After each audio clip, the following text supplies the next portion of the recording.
Hello everybody, and welcome. I'm Count Christo, and this is the Black Ice campaign that at least some of you have been waiting for. I'm going to call this one, This Time With Feeling. So welcome to the This Time With Feeling campaign. Welcome to Black Ice 4.0.0. That's right, it's Black Ice, but it's got man the guns, baby. Not only does it have man the guns, but it has a huge naval overhaul mod. So, what do we got here? Yeah, it's ready for the 1.6 version. This released last night. Sadly, it released at like midnight my time. I was waiting up all afternoon, all evening, waiting for it to release so I could play. But, oh well, it's okay. It's the following day. I'm over it. We're in here. Okay, play. Brilliant. So, Black Ice, if you're not familiar, is a mod. Essentially, its stated goal is to add as much historical accuracy and stuff like that to the game as possible. It also has as a kind of secondary goal to add complexity and more strategical depth.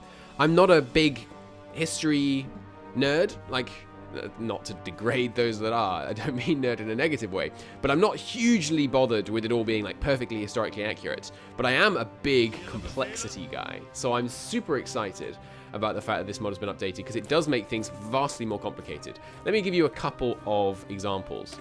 Here's a Panzer division. Immediately, you will notice there is more stuff going on here. Apart from anything else, look at all the different equipments this takes. Just an ungodly number.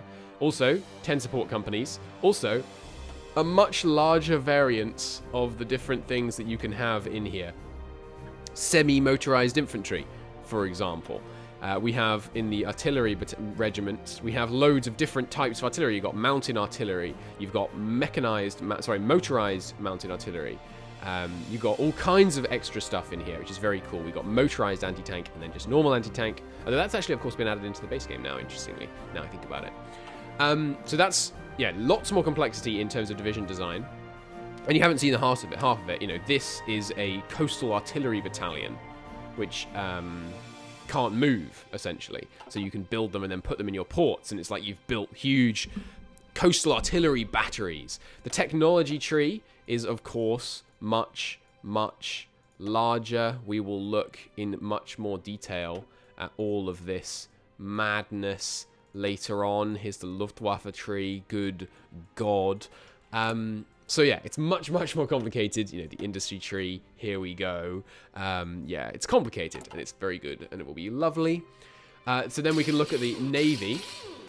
So you want to build a sub. Okay, let's use this hull. Great. So what should we put on our sub? Well, you normally just put, okay, torpedoes and a snorkel, right?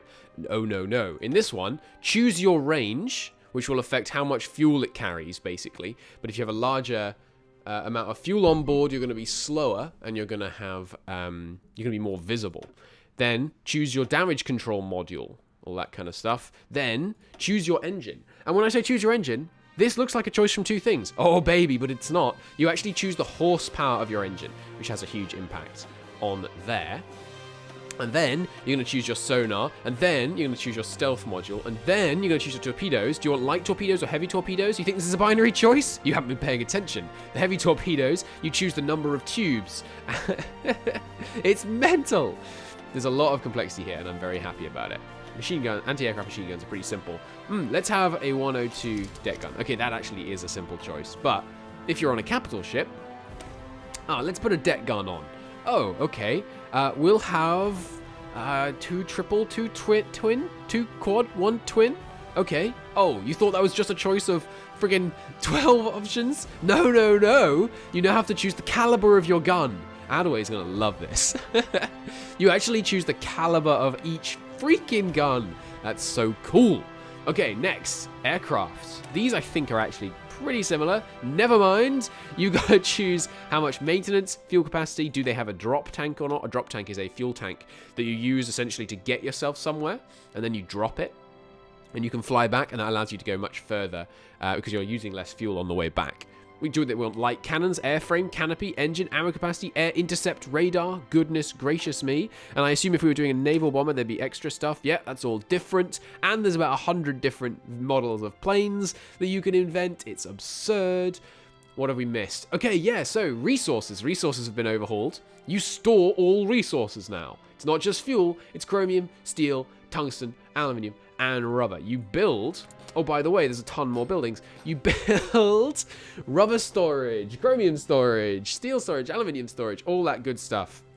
And that will then translate into how much you have stored. And you can then input and output to your storage facility. So you can actually make a tungsten stockpile before you declare the war, for example. Or a rubber stockpile if you're concerned about that being raided from overseas. We could import a bunch and store it up before the war even begins. Focuses. You better believe this thing has a massive, massive German focus tree. Look at this madness. It just keeps going.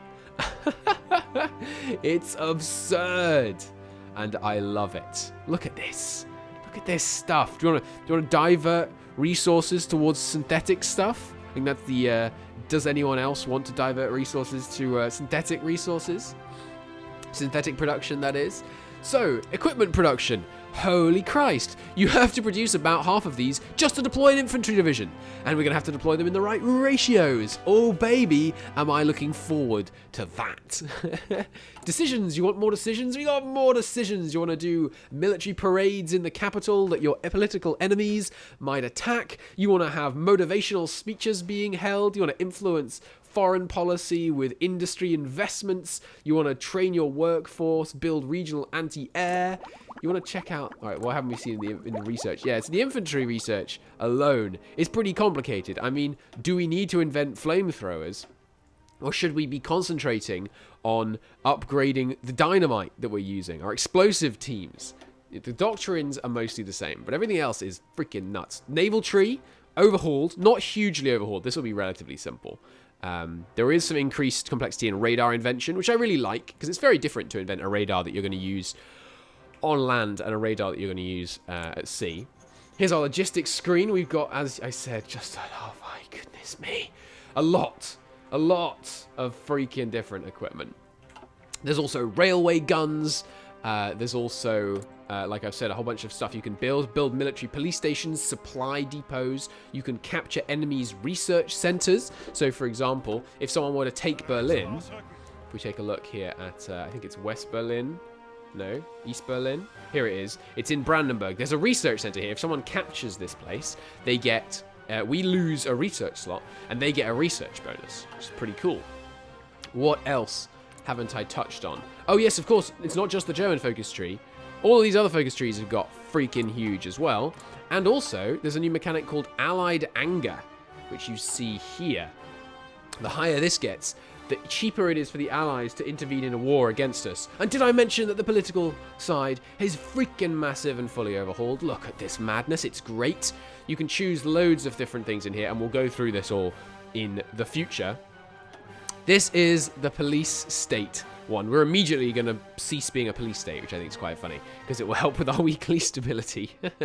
You have to establish how many years your draft is. You have to establish whether you're mobilized. You can do bonds. You have to set a foreign policy. Do we let women in the workforce? What high standards do we hold our officers to? It's fantastic. This is Black Ice, and it's going to be brilliant. I think I'm going to upload this just like this as a what is Black Ice video. I wasn't intending to do that, but there you go.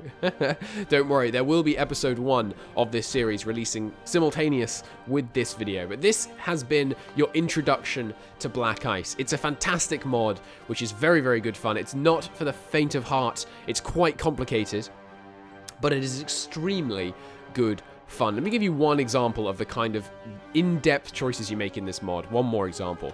Civilian fuel industry, right? So civilian factories use fuel at a certain rate in this game, and you can choose how much fuel you allow the civilian industry to have. More civilian fuel, they're going to use more fuel, but they're going to give you some bonuses in terms of daily ruling party support and weekly stability and stuff like that. Or you can cut down on their fuel use if you're really hurting for it, which is going to make the country less stable, but it means you get way more fuel to use for your armies and stuff like that. There are also dynamic national spirits, like the Divided Nation one. Where is that? I've lost it. Where's it gone? It's one of these.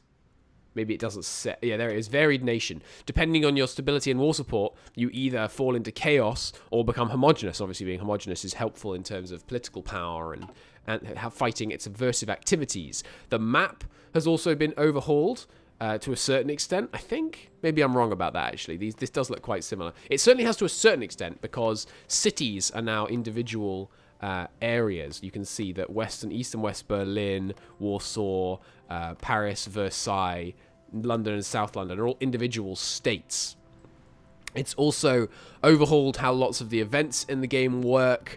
It's pretty darn good, honestly, is the last word on Black Ice.